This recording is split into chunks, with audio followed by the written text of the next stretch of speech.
California just became the fourth largest economy in the world, surpassing Japan when it comes to GDP. The state grew 6% last year compared to the rest of the country at 5.3%. We've been covering businesses being challenged, industries being challenged by regulations in California. But what is driving this growth? Our guest today is Fiona Ma, who's the state treasurer. She's here to tell us what is fueling the growth of California's economy. I'm very happy to report that investors really like California bonds. The 7 years I've been treasurer, we've always been oversubscribed. We've never lost money on our bonds. She also has a pulse on the finances of a state. She's going to tell us how the state is doing financially. I'm Siam Akorami. Welcome to California Insider. Fiona, it's great to have you on. Welcome. Thank you. Thank you for having me. California just became the fourth largest economy in the world. What industries are driving this? I'm very, very proud of that, by the way. As the banker for now the fourth largest economy, we have been doing many things right here in California. So California, the industries that really have propelled us to that level is technology. We have Silicon Valley, we have Silicon Beach, we have a lot of clusters here. And the technology field is always issuing stock options, bonuses, mergers, right, capital gains. And the state is highly dependent on personal income tax, corporation tax, and sales taxes. So we need to keep those type of industries here that are offering high quality jobs, but also this extra incentives, the bonuses, the stock options. In the past, Hollywood has also been a big driver for our economy. When Tom Cruise films Mission Impossible here in California, he pays taxes here in California. Recently, many of the films have moved outside of California. And so the governor is trying to double the film tax credits to try to bring them back. Green energy. We have been a leader in climate change since 2006. Arnold Schwarzenegger signed our signature bill, AB 32. And because of that, we have been the leaders in combating climate, incentivizing all sorts of green energy, clean energy to come. We have many incentives. And because of that, electric vehicle car companies, battery manufacturers, storage now, right? All of those type of clean green are coming to California. And so that really has been a driver. California has also passed 2 stem cell initiatives, and people are into health and fitness. Stem cells are probably one of the future cures for many ailments. And because we've passed 2 stem cell initiatives, many of the top scientists and doctors are coming to California to study, do research, and come up with that, next breakthrough cure. So I think those are the major ones, but also aerospace. We are still very strong in aerospace, and also computer gaming. Gaming is one of those industries that we may not see every day, but because of our technology, we have a lot of gamers, and the gamers also fund or fuel some of the the filming that's happening now, and robotics, AI. I think that is really our strength, but a lot of people don't necessarily see So is this the video gaming? Video games, yep. Video gaming, we are the capital. We are also the capital in music, music production. Believe it or not, I was kind of surprised about that. And also biosciences, life sciences. Based on what you're seeing, is this trend going to continue? Well, clearly we are in competition with other countries, right? Since we are like our own nation state. And obviously labor is a big factor. Where are people going to find that talent pool? I think California is an attraction because of our excellent schools, higher education, our UC, CSUs, community colleges, as well as our private institutions. And so as long as we are providing those opportunities and high quality education, I think companies will continue to come. Our salaries are higher right, than most countries. And if you are price sensitive, you may look to other countries where you don't have to pay as much for labor costs. But eventually, as these companies mature, they're going to need, smarter people, right? They have to understand technology and how to, read very complicated instructions or manuals to keep up with, what's happening. So I think some of the companies may grow or start in another country where labor is cheaper, but then eventually they always come back to California. Why? Because of our diversity. We speak 200 languages here in California. All of us are immigrants. We come for the American dream. We want to work. We want to develop. We want to, be that, unicorn, right? And that's why people come to California, because of that American dream spirit here that we have. So you are seeing at the core of this growth, California becoming the fourth largest economy, the core of it is the human capital. Yes, human capital for sure. But our regulations are high. Our laws, we have a lot of laws, right, that are passed. And so that is one of the downsides, is that it's harder to maybe start a business, grow a business, and certain industries, you just can't even, come to California because of our health and safety standards. It seems like there's a divide. The California you're mentioning is doing really well, but then there's another side of California where maybe people that are in different industries, like the hospitality, restaurant, agriculture, certain industries, they face high regulation and they might not have as much pay. Can you tell us about that side of the equation? Yeah, so agriculture, I know that well. I've done about half of the 400 different products that we produce here in California. I am committing after COVID to support our farmers and ranchers so that we don't have to depend on other countries for our food supply, right? As human beings, we need three things. We need air, we need water, and food.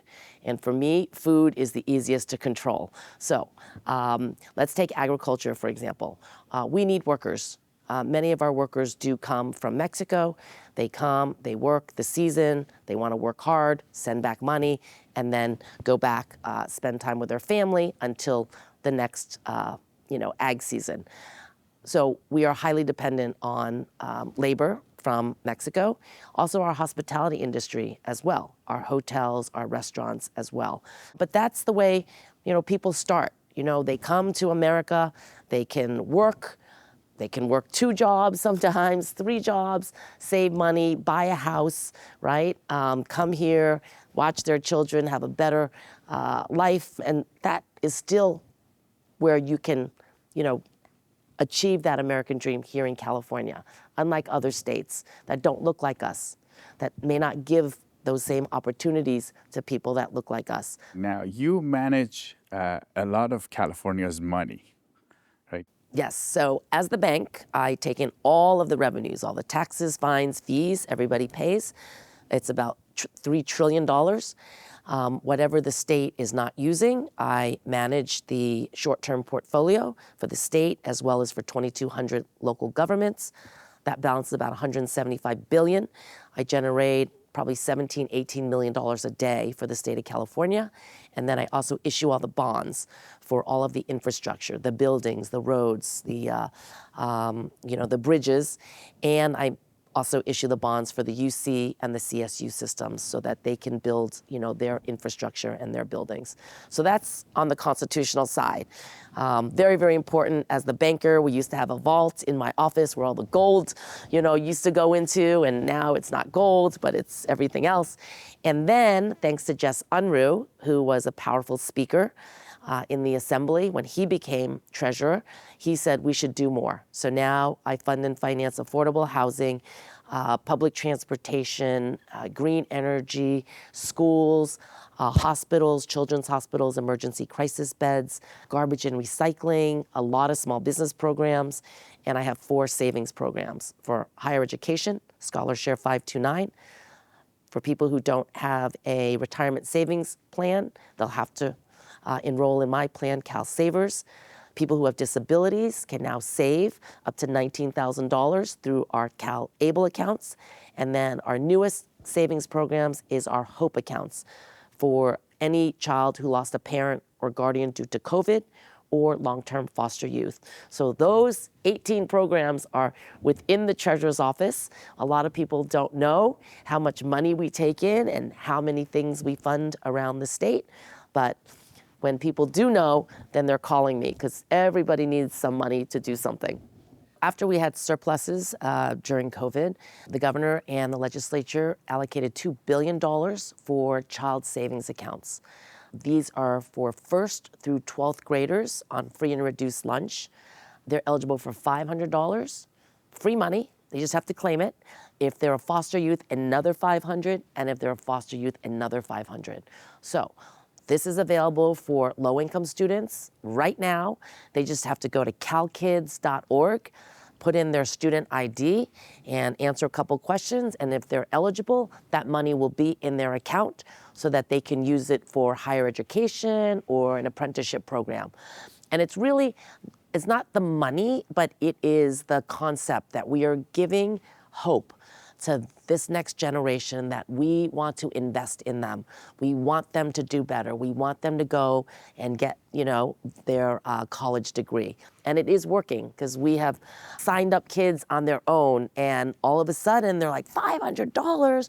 And then the teachers usually link it with a financial literacy component, teaching them about money, why we're saving, how much will this $500 be in 10 years, right? Through compounding interest. What can they spend it for? Where do they want to go to school? So it really does change these young people. We want, hopefully, parents and guardians to open up a ScholarShare 529 in conjunction with the Cal Kids account. And that's where parents set it and forget it. You put in maybe $100 every month when a child is born. By the time they're 18, that $100 every month could be $68,000 that they don't have to go into high student loan debt. So those is one savings programs. For those people who are not offered a retirement savings plan at their work, so many small businesses and nonprofits, they can't afford to open up, 401k for their employees, for example. They have to register with my Cal Savers if they have one or more employee. What is that? Again, it's a savings account for these employees. Once you register, they also set it and forget it every month, and they can use it for whatever emergency situation. Their car breaks down, they need to, make an extra payment for their kids, whatever it is. So it's similar to a Roth IRA post-tax. And do you guys manage the money? We manage it. So we manage the Cal Savers accounts, the ScholarShare, the Cal Savers as well. And then for people with disabilities, a lot of parents who have a disabled child could only save up to $2,000 in that child's name before in order to preserve their Social Security, and other supplemental payments. Now with CalAble, they can save up to $19,000 in that person's name. And again, they can use it for any medical necessity that they need, a wheelchair, a ramp, medication. So that has been a game changer for people with disabilities. So that is CalAble. And then my newest savings account is called HOPE accounts. So for any child that lost a parent or guardian due to COVID or long-term foster youth, those in the system 18 months or more, we will be giving them money in their child's HOPE accounts, again, for college savings. So that could be a couple $1,000s. So, we are trying to help, the next generation. We're trying to help people with disabilities. We're trying to help low-income workers who, are not provided a retirement savings account to be able to save, for their future, for an emergency, so they don't have to, go and max out their credit cards. In a sense, you may have a good pulse of the financial health of the state. Do you see that in your transactions? I do. Yeah, every day we have to invest, like I said, whatever's coming in. For example, because of the fires down in LA County, they don't have to pay their taxes, their personal income taxes, a lot of their other taxes, like sales taxes, until October 15th. And so we are always concerned about our cash flow coming in. However, April 15th, our cash flow was still pretty high.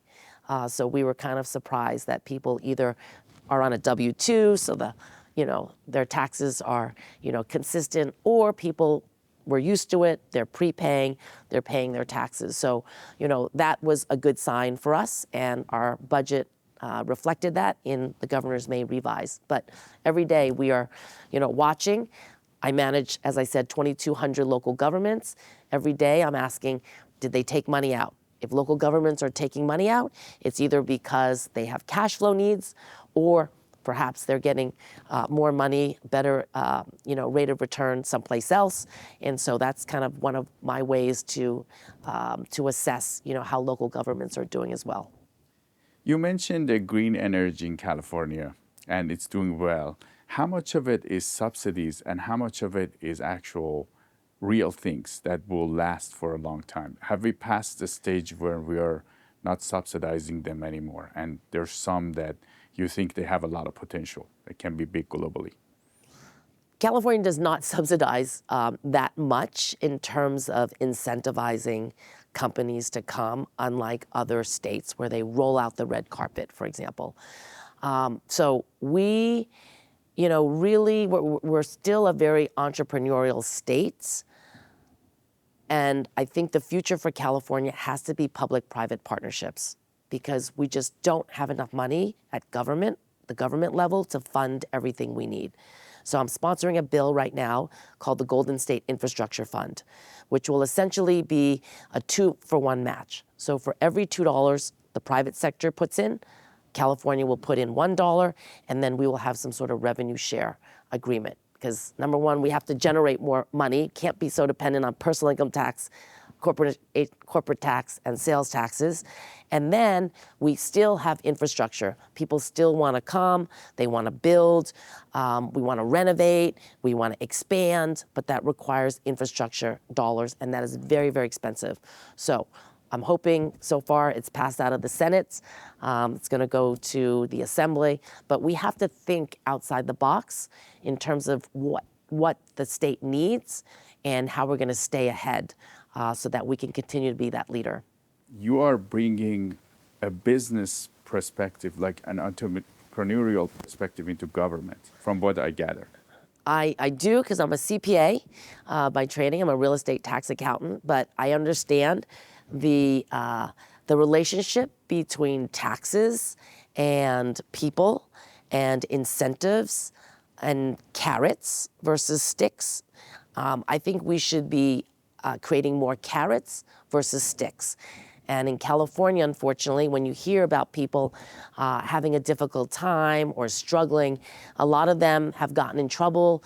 They didn't pay their taxes on time. The health department came in and they didn't, take care of it quick enough.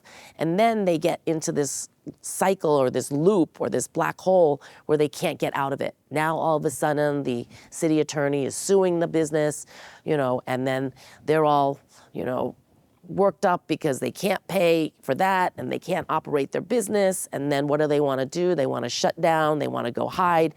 You can't hide from the government and taxes. So, I always say, if you get a tax notice, open the envelope. Do not wait. Do not throw it out, because that could cause problems down the road. So, I do a lot educating small businesses, especially the ethnic businesses where English is not maybe their first language, about all of these, tips. And, call me if you have any issues. Some of this is scams. Lots of people are out there scamming. They're not sure whether this, tax notice, it looks real, but it may not be real. Please call me, check with me. Don't answer the phone. Don't give your bank account, your credit card, your social security number to any government agency over the phone, because we will never call you for that. So if they're pressuring you, saying you need to pay, otherwise we're going to take your property away, give us your credit card, that is a scam, right? So we need to do more education, because people are still falling for that. Now, in California government right now, because government, there's a lot of different kinds of people, different backgrounds. How much of it is the stick? How much of it is the carrot when it comes to business? Unfortunately, I think we should create more carrots, like I said, right? Create more incentives for good behavior. Tax incentives if you're, doing something that is helping the state, helping our industries grow. Unfortunately, there's a lot more sticks out there. And like I said, once you get a tax notice, that stick becomes larger and larger and larger until you deal with it. So unfortunately, I would like to see more carrots. Now, was there a time that you saw this idea of having carrots for businesses work? Well, absolutely. When a lot of our filming went to Georgia, for example, we started increasing our film tax credits. So the big blockbusters didn't come back, but the TV series, some of the independent filming did come back because they'd rather be in California, right? That's where Hollywood is. That's where their families are. That's where the great weather is, the diversity. They would rather film here. And then, unfortunately, sometimes situations happen. We had a big strike. Companies and other countries were highly incentivizing, like free, right? Come to Iceland. You can film for free. We'll give you this for free. And then, people move around based on finances. You're a financial guy.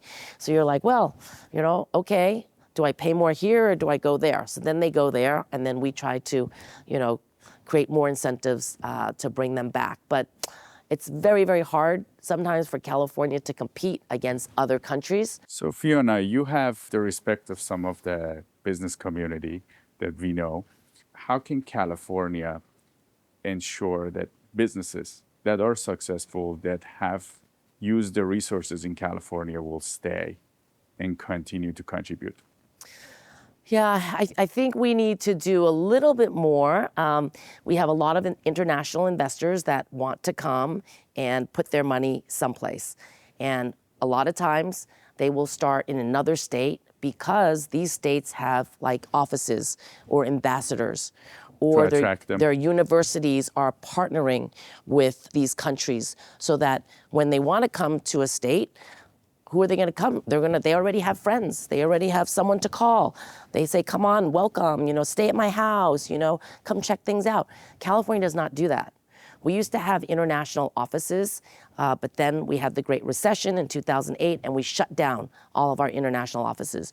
So if you're in, Malaysia or Cambodia or Vietnam and you want to come here, there's no one at the government level, at the business level, that is really saying, hey, I'll lead you through this. I will help you. I will show you how to get things done, where to go, where to, what kind of industries we're looking for in these types places in the state. We have a Go Biz at the governor's office, but it's not that many people. I try through my office because we have the money and some of the incentives, but I'm only one person.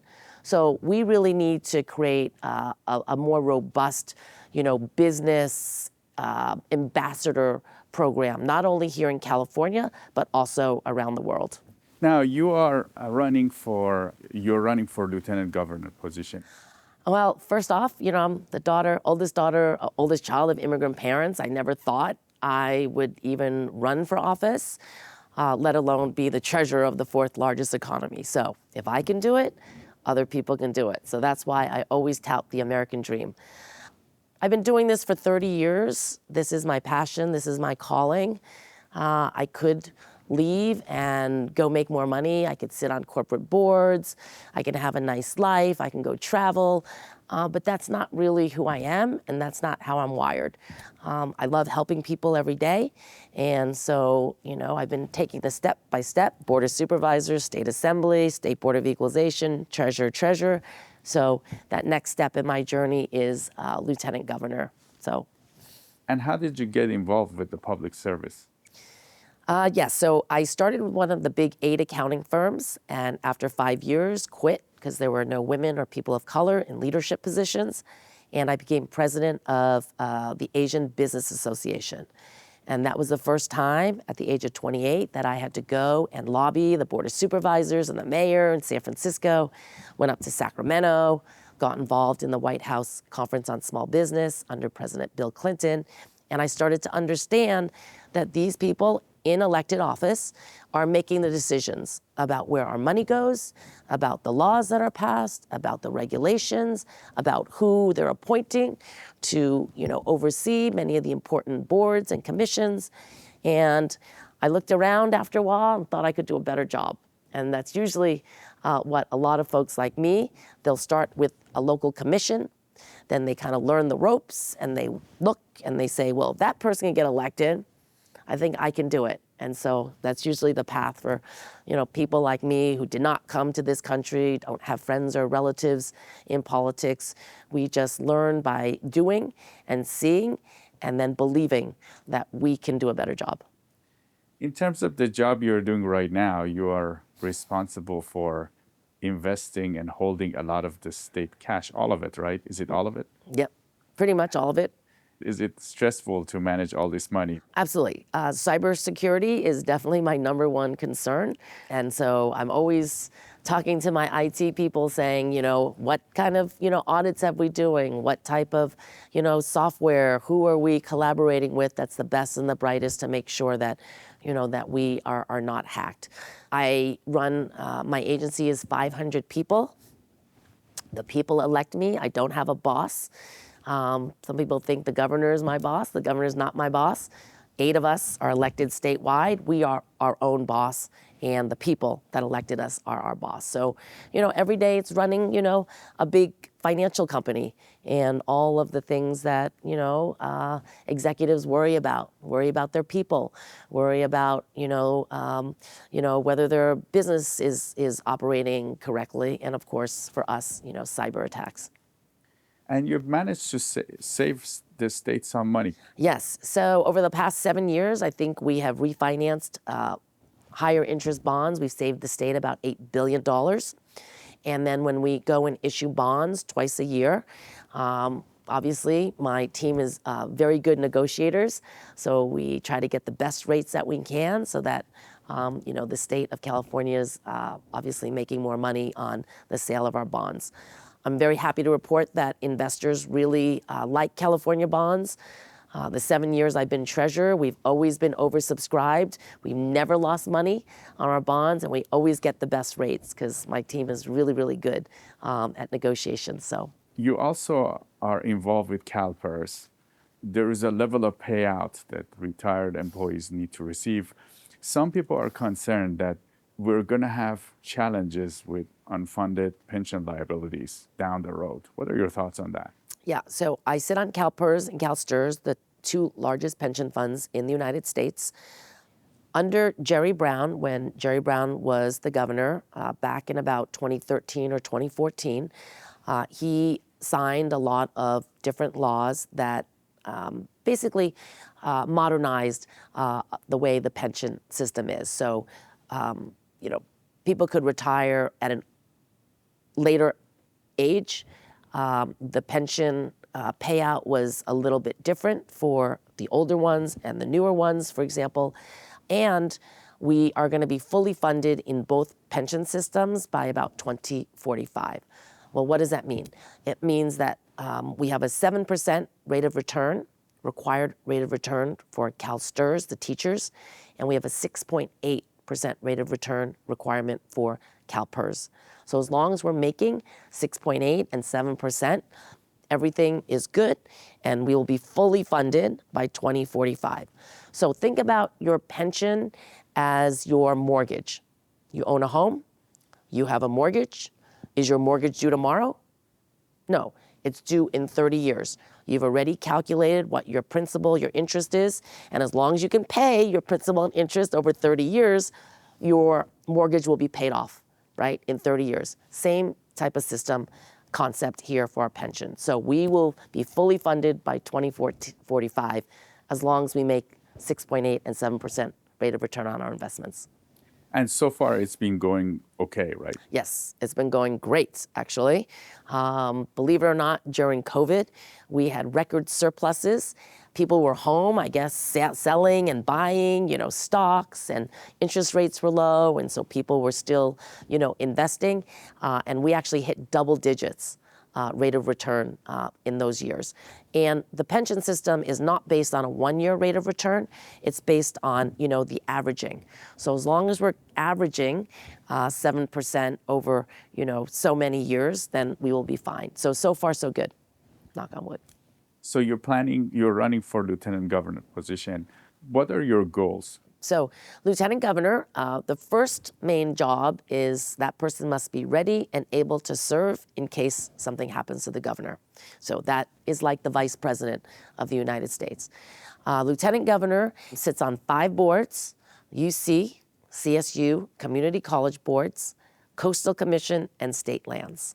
So very small portfolio, but I think the theory is that person should be preparing in case they need to take over to be the governor.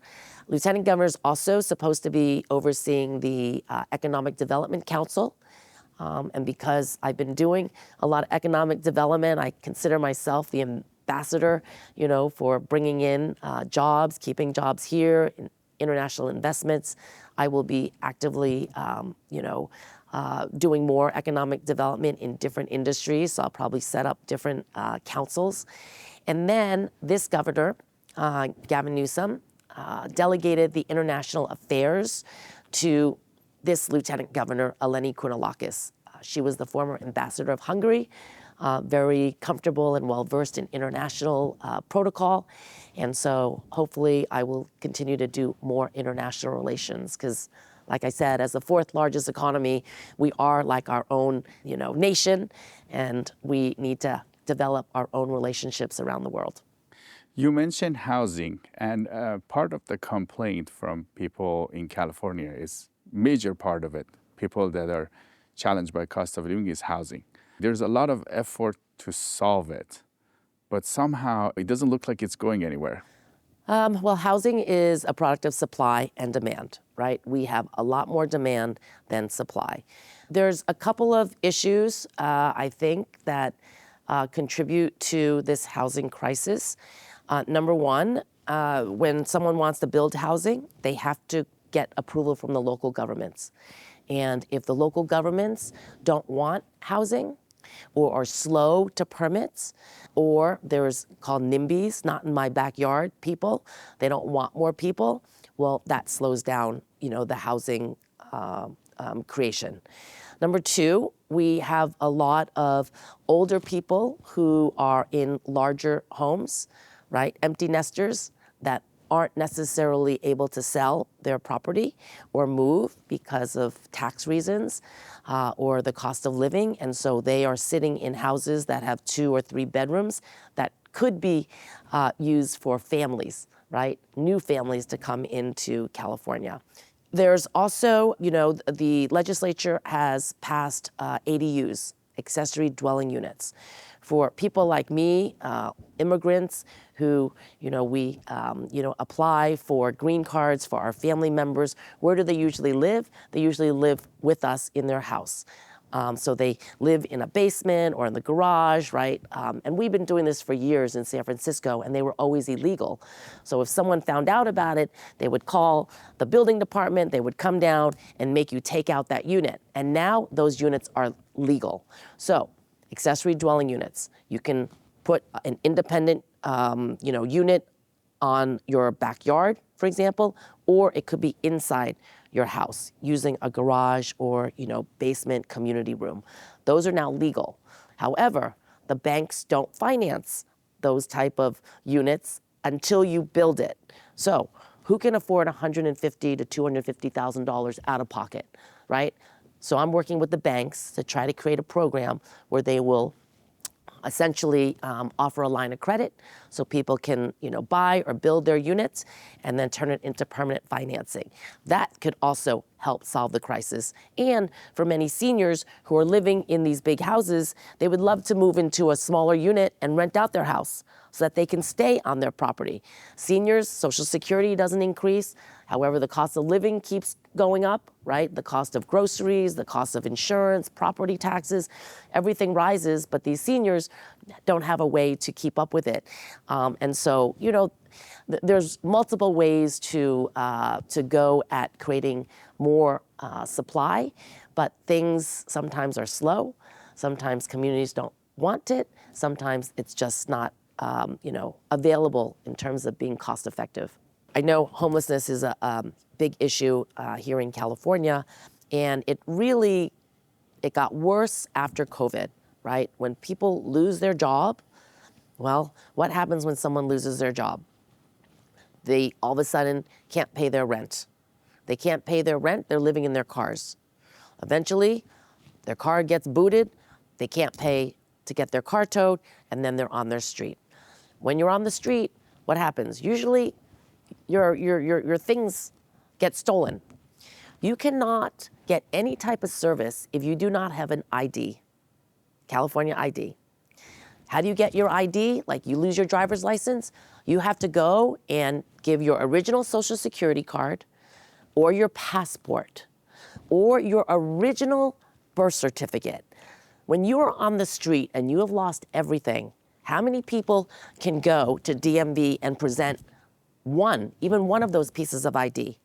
And so a lot of people don't understand that being homeless, not a lot of people, who wants to be homeless? Living on the street without a bathroom, without a shower, it's unsafe, you don't have any services, you're always worried. Who wants that? But it's because of these circumstances. So I like to tell people, that many of us are a couple paychecks away from homelessness.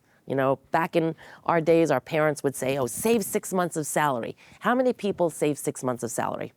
Most people are paycheck to paycheck. Exactly. So let's say you have an accident or something happens in your family and you have to take care of your kids. You can't go to work. You get fired. And you can kind of see how that spirals. So now you're homeless. You can stay in a shelter. Some shelter systems are better than others. Before, San Francisco used to be kicked out every 24 hours.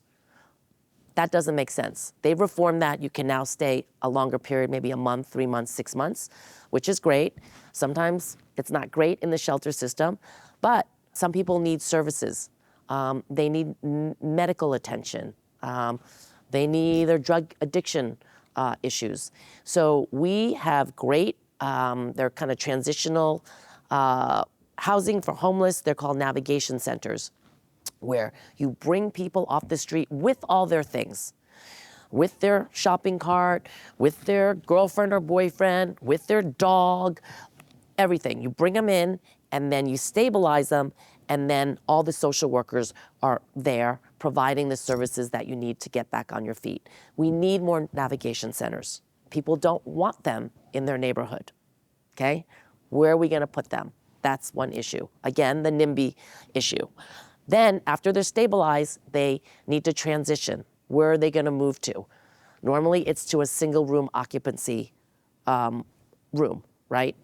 You know what I'm talking about, where Hotels. They have single rooms, right, where there's a bathroom, a yeah. shared bathroom at the end, because they're reasonable. Maybe they're, $300 a night. That's what they can afford once they get on some sort of program.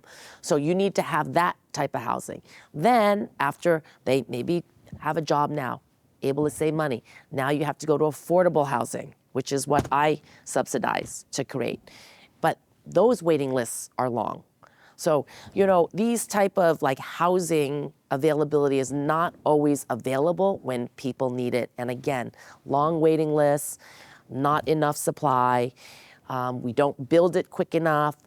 Some communities don't want it. So it's very complicated. Homelessness is not something that you can solve overnight, but it has to be part of a bigger overall plan. Now, Fiona, some of our guests that we've had on the show, they wonder why we don't have a database of all the homeless people that are right now on the street. Is that realistic to have something like that? So to know this person is struggling with this is their age, they don't have an ID, or they have an ID and is it possible to do something like that? It is possible. It is doable. But it's difficult because there are organizations out there that want to maintain people's privacy. And they would sue, privacy versus matching the services that people need should actually be done. it should be done. So that's so people may not know this individual has had these history or challenges, and Right. when the police sees them, or if they go to another shelter. Yes, yes. And I will tell you, in California, in San Francisco, when I was on the board of supervisors, Mayor Willie Brown was really trying to link all of the criminal justice systems together in a database. So if someone got arrested, you would know the history. Have they been to prison before? You know, what is their record? What happened to them? And he had a difficult time doing it because there was one agency that did not want to get on the system. And therefore, a lot of people that are out there that get arrested, you don't know what their background is. So you release them, even though they could be, wanted, for probation or, a warrant for their arrest. This is a problem with government. Government could be doing it. They should be doing it. But without that leadership and that will and that allocation of money to get things done, there's lots of things that are slipping through the cracks. Fiona Ma, California State Treasurer, it was great to have you on California Insider. Thank you so much. Thank you for this opportunity, and I look forward to future conversations. Let us know what you think of California's economy. Tell us what you see. Do you feel the impact of this growth in your day-to-day life? You can always reach out to us. Email me at siamak@californiainsider.com or comment. We read all of your emails and comments. I'm Siamak Korami, this is California Insider, and we'll see you next time.